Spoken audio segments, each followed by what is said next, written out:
Saya mau melanjutkan membahas tentang topik saya, saudara, sepanjang hari ini adalah sepanjang tahun ini adalah saya ingin membahas tentang bagaimana murid kerajaan itu pasti akan saudara berbuah banyak.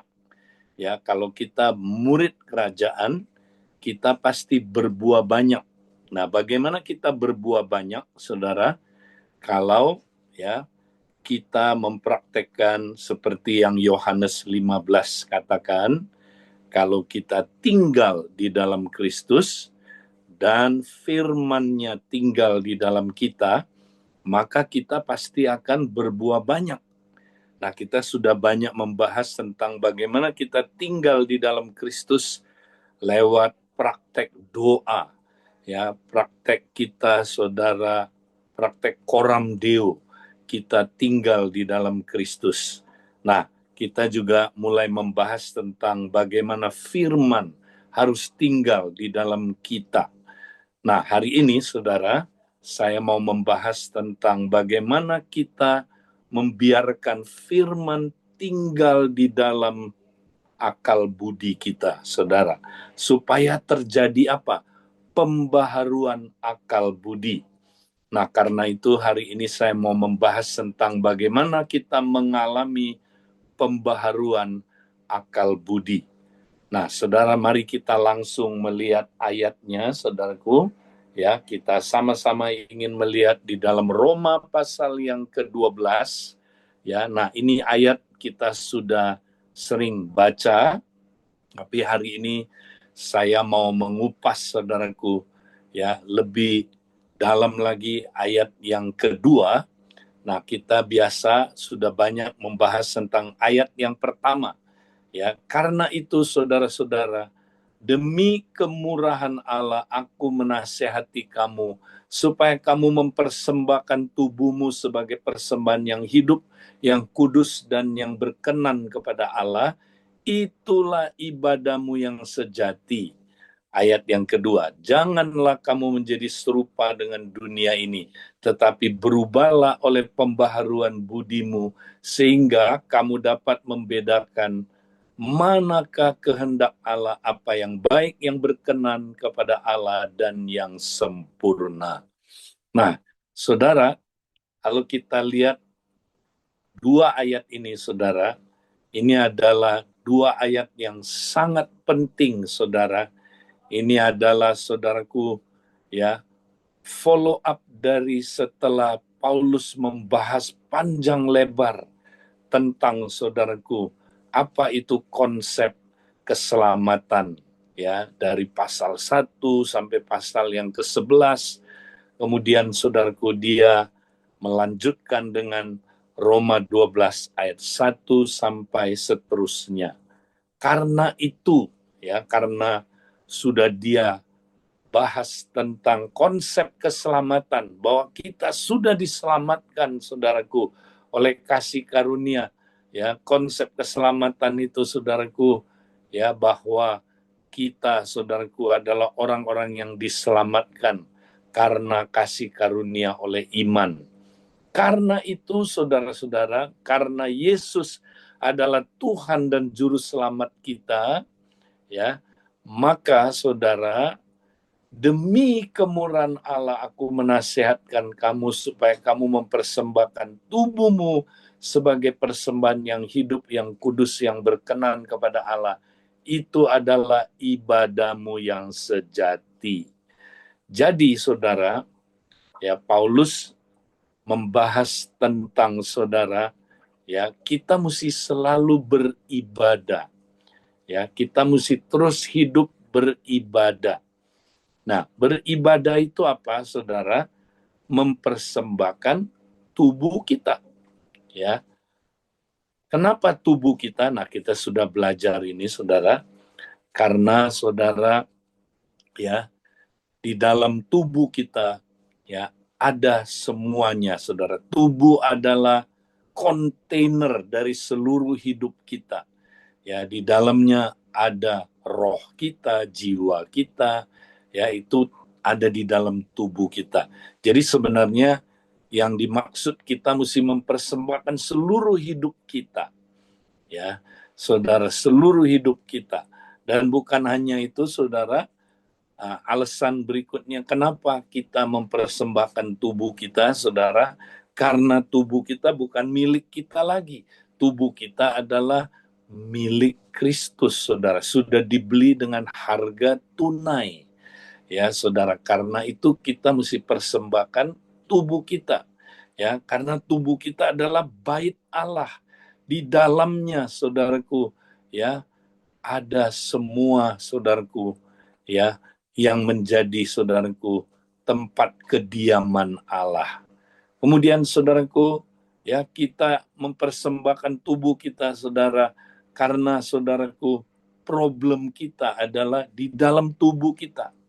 Sebab di dalam tubuh kita, saudara, ya, ada, saudaraku, keinginan-keinginan daging kita yang kita mesti terus-menerus, saudaraku, persembahkan, ya, supaya kalau kita persembahkan, saudara, maka Roh Kudus ambil alih, ya, sehingga, saudara, kita bisa mematikan perbuatan-perbuatan daging kita, sehingga, saudaraku, hidup kita bisa mengalami perubahan-perubahan, ya, seperti yang Tuhan ingin, saudaraku, kita berubah.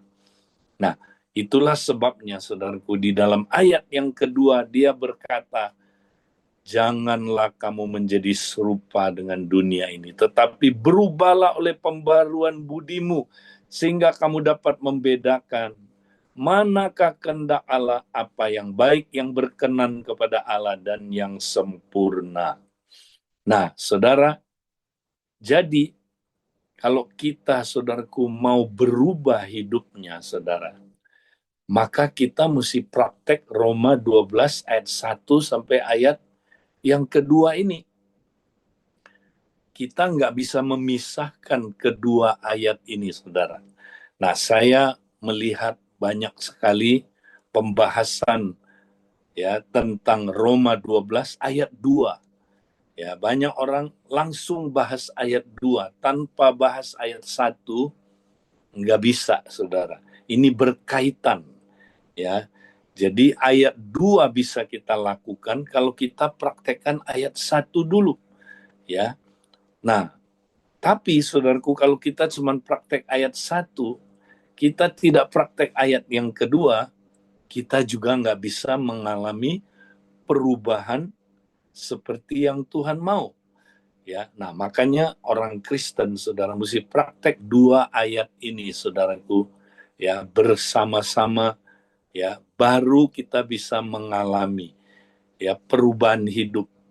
Dan kemudian, saudara, kalau kita lihat juga konteks dari Roma 12 ayat 1 dan sampai nanti ayat 8, itu konteksnya bukan cuman ibadah pribadi, ya, tapi konteksnya adalah ibadah, ya, bersama-sama, ya, karena, saudaraku, ayat ini, ya, saudara, kalau diteliti secara, saudaraku, gramatikanya dan kemudian, saudaraku, konteksnya, ini adalah ibadah dalam konteks memang bisa dipraktekkan secara pribadi dan harus pribadi mempraktekkannya, tetapi dalam, saudaraku, tubuh Kristus, ya, karena, saudaraku, ini adalah konteksnya tentang tubuh Kristus, ya.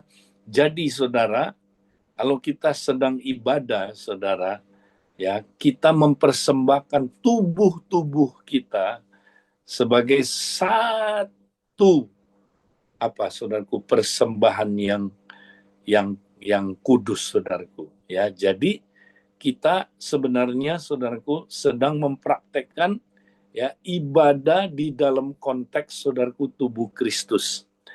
Makanya kalau saudara praktekkan ayat-ayat ini, saudara, ya, ini powerful sekali ketika saudara praktekkan di dalam komunitas.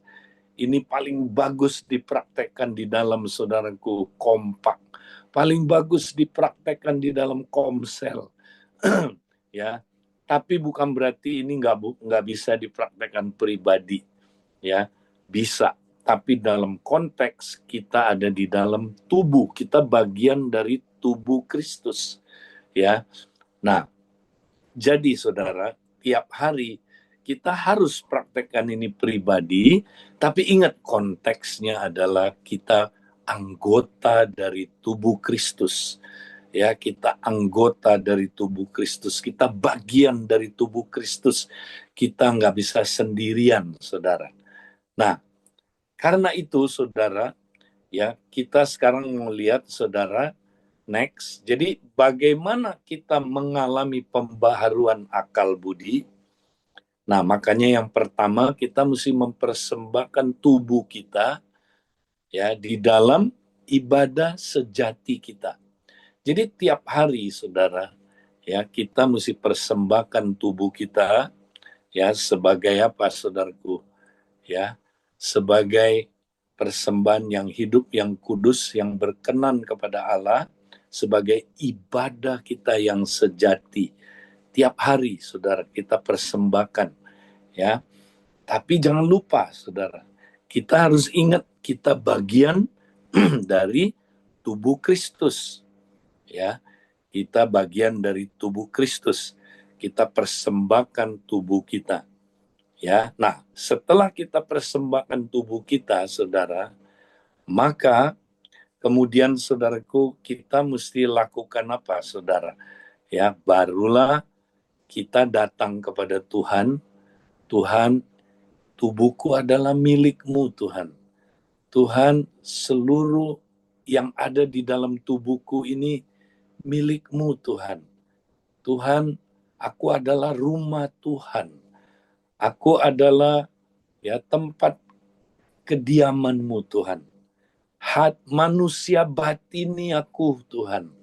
Itu adalah Tuhan milik-Mu. Engkau berdiam di dalam aku, Tuhan. Masuklah dalam ruang-ruang yang ada di dalam manusia batini aku, Tuhan. Ya, Tuhan, kuasailah Tuhan manusia batini aku, Tuhan. Karena Tuhan, seluruh Tuhan yang ada di dalam manusia batini aku adalah milik-Mu, Tuhan. Ya, jadi kita persembahkan dulu. Kita menyatakan itu milik Tuhan. Kita membiarkan Roh Kudus memenuhi ruang-ruang di dalam hati kita, saudara, menyelidiki ya manusia batinia kita. Nah, baru saudaraku, next yang kedua, barulah saudara ya kita bisa menemukan pikiran duniawi dan mengalami pembaharuan akal budi, saudara. Baru kita bisa mengalami ya. Barulah saudara ayat 2 ini bisa terjadi ya. Janganlah kamu menjadi serupa dengan dunia ini, tetapi berubahlah oleh pembaruan budimu, sehingga kamu dapat membedakan ya manakah kehendak Allah, apa yang baik, yang berkenan kepada Allah, dan yang sempurna. Nah, jadi saudara, kalau kita udah praktek ayat 1, maka saudaraku ayat 2 baru bisa terjadi, saudara. Ya, karena ketika kita persembahkan manusia batinia kita, saudara, ya, maka disitulah saudara Allah mulai saudara bekerja. Roh Kudus akan menolong kita, saudara, untuk kita bisa ya melakukan apa, proses pembaharuan, ya. Nah, di sini saudara kita lihat, janganlah kamu menjadi serupa dengan dunia ini, tetapi berubahlah oleh pembaharuan budimu. Nah, perhatikan saudara, berubahlah oleh pembaharuan budimu. Jadi ya di sini ada dua hal. Pertama, berubahlah, ya. Yang kedua, oleh pembaharuan budimu. Ya, jadi siapa yang melakukan pembaharuan budi? Ya, Roh Kudus, saudara. Tapi bagian kita apa? Berubah. Nah, disinilah saudara ada kerjasama. Ya, kita bisa berubah, ya saudara, oleh pembaharuan budi yang dikerjakan oleh Roh Kudus, ya. Tapi bagian kita harus berubah, ya.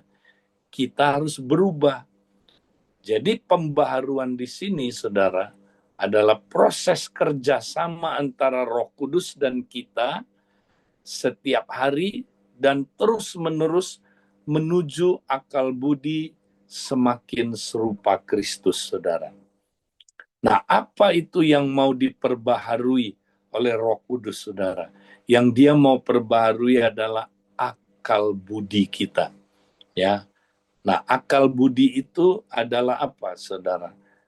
Ya, next kita lihat berikutnya, saudara. Ya, akal budi next, ya, adalah, saudara, manusia batinia. Berikutnya, ya, adalah manusia batinia, ya.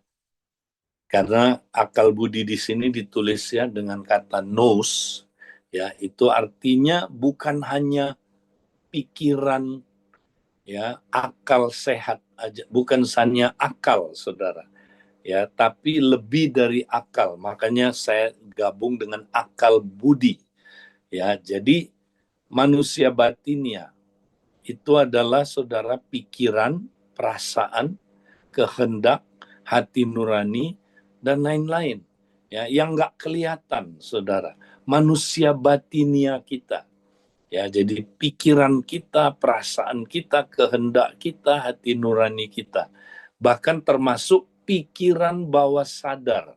Ini bukan hanya pikiran-pikiran sadar, tapi termasuk pikiran bawah sadar. Nah, itu yang Roh Kudus mau ubah, saudara. Roh Kudus mau ubah dari dalam, ya. Jadi, saudara, kalau kita mau berubah, saudara, kita mesti datang, ya, setiap hari dalam ibadah sejati, datang dan kemudian persembahkan tubuh kita. Kemudian, saudara, kita bertanya kepada Roh Kudus, ya. Tanya kepada Roh Kudus, saudaraku, karena yang menjadi pemilik di dalam, saudaraku, manusia batinia kita adalah Roh Kudus. Tanya sama Roh Kudus, saudara. Apakah ada pikiran duniawi yang telah menjadi kubu pertahanan, stronghold dalam manusia batinia saya? Ya, kita tanya, saudara. Ya, apa yang menjadi stronghold? Nah, jadi gini, saudara. Kita itu dalam hidup kita banyak sekali, ya, pikiran-pikiran yang ada di pikiran bawah sadar kita, yang kita nggak sadar, yang udah tertanam lama, ya, yang menyebabkan, saudaraku, ya, kita hidup terus menerus udah terpola, ya, seperti dunia ini, saudara. Ya, kita banyak punya pikiran duniawi yang sudah tertanam di dalam diri kita, saudara, dari masa lalu, ya. Nah, pikiran-pikiran duniawi itu, saudara, masuk ke dalam diri kita, ya, lewat banyak hal, saudara, ya, terutama, ya, lewat, ya, pengalaman-pengalaman, informasi-informasi yang kita terima di masa lalu, ya, lewat, saudaraku, medsos, masuk informasi-informasi itu, pikiran-pikiran duniawi, ya, masuk ke dalam diri kita, ya, dan tipuan-tipuan dari iblis masuk, saudaraku, ke dalam diri kita, ya, keinginan-keinginan daging kita, saudara, pikiran-pikiran daging menguasai kita, saudara, di pikiran kita, sehingga, saudara, ya, itu sudah menjadi stronghold, sudah menjadi kubu pertahanan, ya, yang menyebabkan kita, saudaraku, akhirnya, ya, hidup, berpikir, bertindak terus menerus seperti yang ada, saudaraku, ya.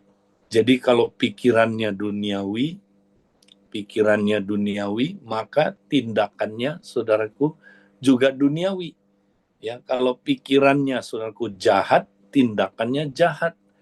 Kalau pikirannya, saudaraku, pikiran kedagingan, maka, saudaraku, tindakannya juga tindakan kedagingan. Ya, dan ini, saudaraku, menguasai kita terus-menerus. Dan kita nggak berubah akhirnya, saudara. Nah, walaupun kita udah lahir baru, ya. Nah, saudara, orang lahir baru, rohnya baru-baru, ya, saudara, tapi jiwanya, pikirannya, manusia batinianya masih belum, ya. Masih banyak, saudaraku, dipengaruhi oleh pikiran-pikiran, ya, dari yang lama. Ya, pikiran-pikiran itu yang terus, saudaraku, dipikirkan, ya, kemudian diperkatakan, kemudian, saudaraku, dilakukan, dan itu, saudara, menyebabkan, ya, di pikiran kita sudah mempunyai pola pikir yang, saudaraku, seperti itu, ya, pola pikir duniawi, ya, terus menerus, saudaraku, kita punya pola pikir duniawi, ya. Nah, karena itu, saudara, ini perlu apa, saudaraku? Ya, kita perlu, saudaraku, berubah. Banyak orang tidak berubah hidupnya, saudara. Walaupun dia, ya, berdoa, walaupun dia baca Alkitab, walaupun dia, saudara, ya, mungkin saudara ikut, ya, namanya pemuritan, tapi nggak berubah hidupnya, saudara. Kenapa, saudaraku? Nah, ini nih, karena ada kubu pertahanan, stronghold, ya, yang sudah tertanam di dalam pikiran bawah sadarnya, saudara, yang menyebabkan dia, ya, punya pola pikir, saudaraku, ya, apa yang dia pikirkan, apa yang dia katakan, apa yang dia lakukan, saudara, itu sudah menjadi, saudaraku, ya, sebuah pola paradigma yang, saudaraku, nggak berubah-berubah. Nah, makanya banyak orang, saudara, ya, dia misalnya, saudara, ya, dia, kok saya banyak dengar khotbah, kok nggak berubah ya hidupnya ya. Saudara, dengar khotbah aja nggak bisa, saudara, merubah kita, ya, hanya dengar khotbah aja.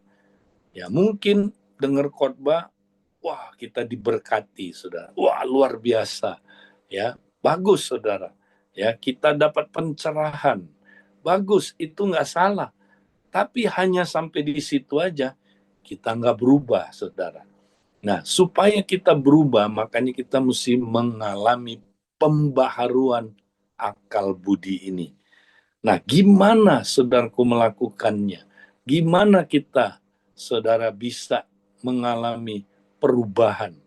Ya, nah, mari kita akan lihat, saudaraku, ya, yang berikutnya, saudara.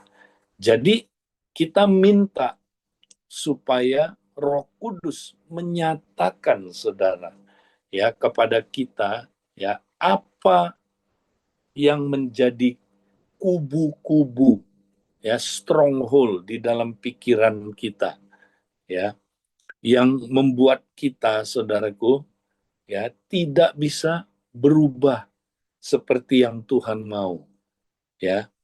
Nah, dikatakan kami mematahkan setiap siasat orang dan merubuhkan setiap kubu yang dibangun oleh keangkuhan manusia untuk menentang pengenalan akan Allah. Kami menawan segala pikiran dan menaklukkannya kepada Kristus. Nah, jadi segala pikiran, saudara, ya, yang berupa kubu-kubu yang dibangun itu oleh keangkuhan manusia, ya, untuk menentang pengenalan Allah, harus kita tawan, ya, harus kita tawan dan kita taklukkan kepada Kristus, saudara, ya.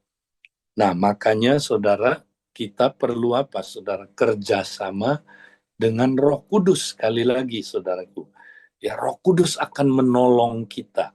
Ya, jadi kita minta Tuhan, tunjukkan Tuhan, apa kubu-kubu yang ada di dalam pikiranku yang membuat aku nggak berubah, Tuhan. Aku begitu terus, Tuhan. Ya, misalnya, saudara, ya ada orang ya hidupnya itu, saudara, terus menerus khawatir, ya nggak bisa nggak khawatir, saudara. Ya, hidupnya terus saja khawatir, saudara. Ya, nah ada orang takut terus hidupnya, takut terus, saudara. Ya, nggak bisa nggak takut dia. Nah, ada orang, saudaraku, hidupnya, saudara, ya suka apa? Bereaksi kalau kalau dia dilukai, dia langsung ngelukai orang lain, saudara. Ya, nah ini semua, saudaraku, ada kubu-kubu yang dibangun ya untuk, saudaraku, membuat kita semakin duniawi, semakin tidak mengenal Allah, ya, untuk, saudaraku, membuat kita hancur hidupnya. Nah, karena itu, saudaraku, kita bisa datang, Roh Kudus bisa menyatakan apa kubunya. Contoh, ya, misalnya, saudaraku, ya ada seorang, dia, saudara, terikat dengan pornografi terus-menerus, saudara. Ya, dia nggak bisa lepas. Ya, nah satu kali dia datang sama Tuhan, dia tanya, Tuhan, apa yang menjadi kubu pertahanan yang ditaruh iblis di dalam pikiran saya? Ya, nah saudara, Tuhan menyatakan. Akhirnya, saudara, Tuhan menyatakan ternyata ada kubu-kubu yang ditaruh oleh iblis di dalam, saudaraku, pikirannya. Ya, nah waktu dia menemukan itu, saudara, kubu itu, kemudian dia mulai, saudara, melakukan pembaharuan pikiran. Ya, dia mulai, saudaraku, ya datang untuk apa, saudaraku? Renewing the mind. Dan waktu dia lakukan itu, saudaraku, puji Tuhan, Tuhan melepaskan dia dari ikatan, saudaraku, ya pornografi itu. Ya, ada orang, saudaraku, dari khawatir, ya terus menerus khawatir, saudara. Ya, ternyata waktu dia datang sama Tuhan, saudara, ya dia tanya sama Roh Kudus. Roh Kudus menyatakan, ya kamu itu, ya waktu kecil, ya kamu itu begitu susah sehingga kamu terus menerus, ya hidup dalam kesulitan, dalam pengalaman, ya, dan kamu, orang tua kamu telah menanamkan, ya suatu pikiran duniawi dalam diri kamu, ya yang menyatakan kalau kamu, ya tidak punya uang, kamu nggak bisa hidup. Kalau kamu tidak punya uang, tidak kaya, kamu nggak akan pernah, ya bisa jadi orang. Makanya kamu mesti kaya. Makanya kamu, ya mesti, kalau kerja berhasil, sukses, ya maka kamu harus, ya punya banyak uang. Nah ini dia, saudara. Dia akhirnya ditanam, saudara. Nah ini kubu, saudara, ditanam di dalam dirinya, ya sehingga dia, saudara, hidupnya, ya dia khawatir sekali. Kalau nggak ada uang, dia khawatir sekali hidupnya, saudara. Ya dia hidupnya, saudaraku, penuh dengan segala macam kekhawatiran. Sehingga, saudara, dia nggak bisa berubah. Walaupun dia dengar khotbah, dia nggak berubah. Ya, nah dari mana, saudara? Dia mesti tanya sama Roh Kudus. Nah, Roh Kudus akan nyatakan itu, saudara. Dan kemudian barulah bisa mengalami, ya pengalaman pembaharuan, ya akal budi ini. Nah, saudara, jadi kalau Roh Kudus sudah nyatakan, ya saudara, apa stronghold kita, apa, saudaraku, ya apa kubu yang dibangun oleh, ya kuasa gelap, ya oleh, saudaraku, duniawi, pikiran-pikiran duniawi ini, maka, saudara, ya kita harus melakukan peperangan rohani, ya kita harus saudaraku ya menawan segala pikiran ini, menaklukkannya kepada Kristus saudara, sehingga ya kubu ini hancur, ya kubu ini bisa saudaraku ditaklukkan, ya pikiran-pikiran ini ditaklukkan kepada Kristus. Nah saudara, bagaimana praktikalnya? Nah sekarang yang terakhir saudaraku, next. Nah, kita lihat saudara, praktikalnya adalah saudara, ya, kita mesti mempraktekkan yang namanya, ya, yaitu saudaraku sesuai dengan Yosua 1 ayat 8. Di sini saudaraku ada sebuah prinsip yang luar biasa. Kalau saudara praktekkan ini, ya, ini akan merubah hidup saudara, ya. Nah, setelah saudara menemukan apa yang menjadi saudaraku stronghold dalam diri saudara, ya, maka saudara harus tahu ya bagaimana kita saudara memperbaharui pikiran kita. Nah, untuk memperbarui pikiran kita, praktekkan ini saudara. Seperti yang Yosua lakukan. Janganlah engkau lupa, kata Tuhan kepada Yosua, ya, janganlah engkau lupa memperkatakan kitab Taurat itu, tetapi renungkanlah itu siang dan malam, supaya engkau bertindak hati-hati sesuai dengan segala yang tertulis di dalamnya, sebab dengan demikian perjalananmu akan berhasil dan engkau akan beruntung. Nah, ini penting saudara, ya. Jadi kalau kita lihat ayat-ayat ini, saudara, ya, kita dapat melihat, saudara, ya, ini adalah ayat bagaimana kita, saudara, memperbaharui pikiran kita, ya. Kita mesti, saudara, melakukannya dengan prinsip ini. Firman yang kita dapat itu harus kita perkatakan, saudara. Pertama, ya, ya tentu janganlah engkau lupa memperkatakan kitab itu, tetapi renungkanlah itu siang dan malam.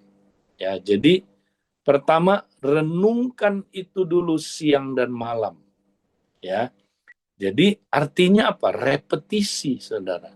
Ya, siang malam, repetisi. Renungkanlah itu siang dan malam sambil memperkatakan firman itu, saudara.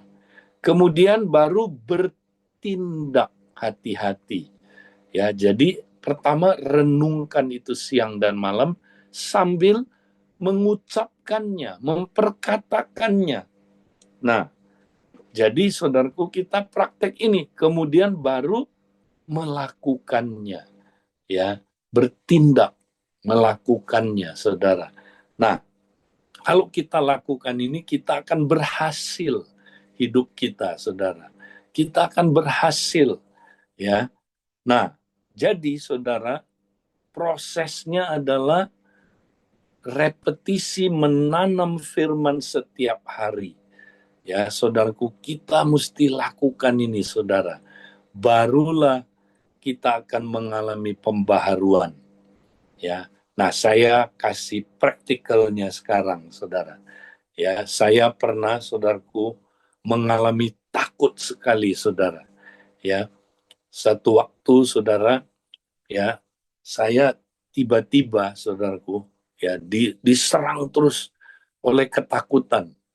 Ya, takut mati, saudara, dibunuh, ya, oleh apa, saudaraku, takut nanti, ya, kalau saya melakukan pekerjaan misi, ya, nanti saya akan dibunuh, ya, sama apa, sama orang radikal, ya, saudaraku. Itu takut sekali, ya. Nah, takut itu, saudaraku, terus, ya, menguasai saya, ya. Nah, itu saya mau coba berubah, nggak bisa berubah, tetap takut, saudara, tetap takut, ya. Dan apa yang terjadi, saudara? Akhirnya, ya, Tuhan kasih saya pencerahan, saudara. Ya, takut itu hanya bisa hilang Ya, kalau saya renungkan ya firman Tuhan, ya saudara, satu ayat dengan cara seperti ini, saudara. Ya, seperti yang Yosua 1 ayat 8 ini. Maka saya tanya Tuhan, Tuhan, berikan saya ayat firman Tuhan yang bisa menolong saya untuk mengalahkan ketakutan. Akhirnya, saudaraku, ya, saya dapat ayatnya apa, saudaraku? Ya, 2 Timotius pasal yang ke-1 ayat 6 sampai ayat yang ke-7. Ya, sebab ya khususnya ayat 7, sebab Allah tidak pernah memberikan kepada kita roh ketakutan, tetapi kasih, kuasa, dan ketertiban. Ya, saudara. Nah, itu ayat, saudaraku, saya dapat, saudara. Ya, Roh Kudus kasih saya untuk saya bisa mengalahkan ketakutan itu. Nah, bagaimana caranya saya mengalahkan ketakutan? Nah, praktek Yosua 1 ayat 8 ini, saudara. Ya, saya mesti merenungkan ayat itu. Saya renungkan siang dan malam ayat itu, saudara. Saya renungkan terus, berulang-ulang. Nggak bisa sekali aja, saudara. Terus menerus, renungkan ulang-ulang. Siang dan malam. Siang dan malam. Sambil memperkatakannya. Ya, jadi saya ngomong demikian. Edi, ya, Allah tidak pernah memberikan kepada kamu roh ketakutan, ya, tetapi Allah memberikan kepada kamu kasih, kuasa, dan ketertiban. Itu sebabnya, ya, kamu bisa mengalahkan ketakutan. Ya, saya renungkan ayat itu terus, saya memperkatakan, ya, ayat itu terus, saya renungkan terus siang dan malam, ya. Kemudian ketika saya, saudara, ya, lakukan itu, apa yang terjadi, saudara? Maka terjadilah, ya, apa, saudara? Ada ujiannya. Nah, ujiannya apa, saudaraku? Ya, muncul ketakutan. Ya, tapi waktu muncul ketakutan itu saya bertindak. Saya bertindak enggak. Ya, Allah telah memberikan kepada saya apa? Bukan ketakutan, roh ketakutan, tetapi roh, ya, tetapi kasih, kuasa, dan ketertiban. Saya terus renungkan, saudaraku. Ya, saya bertindak seperti, saudaraku, ya, saya, ya, tidak takut, saudaraku, ya. Terus saya lakukan itu, saudaraku, ya. Dan waktu saya terus praktekkan ini, saudara, ya, apa yang terjadi terus menerus, terus menerus, terus menerus. Saya renungkan, saya bertindak, saudaraku, seperti yang apa yang saya percayai, saudaraku. Tiba-tiba, saudaraku, ya, hilang, saudaraku, ketakutan itu. Hilang, benar-benar, saudaraku, nggak takut lagi, saudara. Bukan berarti saya, saudaraku, sok jago, bukan. Tapi benar-benar bisa nggak takut lagi. Nah, saudara, ini cocok dengan, ya, seperti yang ditemukan oleh ilmu otak hari-hari ini. Jadi Yosua 1 sampai ayat 8 ini, saudara, cocok sama pengetahuan, ya, yang akhir-akhir ini dinyatakan yang disebut neuroplasticity, ya, di mana, saudara, otak kita itu, saudara, ya, bisa berubah, otak kita berubah kalau, saudaraku, ya, dia di apa, saudaraku, terus menerus, ya, dikasih pikiran yang baru yang direnungkan terus-terusan, ya, kemudian, saudaraku, ya, diperkatakan terus-menerus dan dilakukan terus-menerus pikiran itu, maka otak kita bisa berubah, saudaraku. Ya, nah, tapi ini mesti ulang-ulang. Kalau nggak ulang, saudaraku, otak kita nggak bisa berubah. Ya, nah, makanya, saudara, kenapa banyak orang nggak berubah hidupnya, saudara? Karena dia, saudara, ya, hidupnya udah diprogram, otaknya itu ya sudah punya banyak pikiran-pikiran duniawi ya yang dia pikirkan berulang-ulang, dia katakan berulang-ulang, dia lakukan berulang-ulang. Nah, itu membentuk saudaraku pola pikir yang lama, saudara. Nah, otaknya itu akan running sesuai dengan yang udah diprogram itu. Makanya kalau dia, saudaraku, ya pikirannya duniawi terus seperti dulu, saudaraku. Makanya biar dia dengar khotbah, nggak berubah. Biar dia berdoa, nggak berubah. Biar dia, saudaraku, melakukan ya tindakan-tindakan yang kelihatannya agamawi, saudara, tetap dia nggak berubah. Ya, kenapa? Karena otak kita hanya bisa berubah, saudara, kalau dia, ya, saudara, dikasih pikiran yang baru, ya, direnungkan pikiran baru itu, diperkatakan pikiran baru itu, dilakukan pikiran baru itu, maka otak kita otomatis kalau terus-terus diulang, otak kita berubah, saudara. Ya, dan kalau otak kita berubah, ya, pasti dong pikiran kita berubah, seluruh hidup kita akan mulai berubah, tindakan kita akan berubah, karena semua dimulai dari pikiran, saudara. Kalau pikirannya nggak berubah, ya hidup kita nggak bisa berubah. Makanya, saudara, ya mari kita mau, saudaraku, ya cari apa stronghold dalam hidup kita, ya kita temukan, kemudian, saudaraku, kita mau, saudaraku, ya punya pikiran-pikiran yang baru, ya kita taruh, saudaraku, kita mau terus merenungkan pikiran-pikiran itu siang dan malam, memperkatakannya, saudaraku, siang dan malam, dan bertindak ya dengan mengulang-ulang terus. Dan kalau kita lakukan ini, saudara, maka kita pasti mengalami perubahan hidup, ya. Jadi itu yang kita mau, saudaraku, praktekkan, ya. Saudara, mari kita tetap semangat mengalami pembaharuan akal budi. Itu saja yang saya mau sampaikan, dan saya mohon ini bisa bermanfaat buat kita. Tuhan memberkati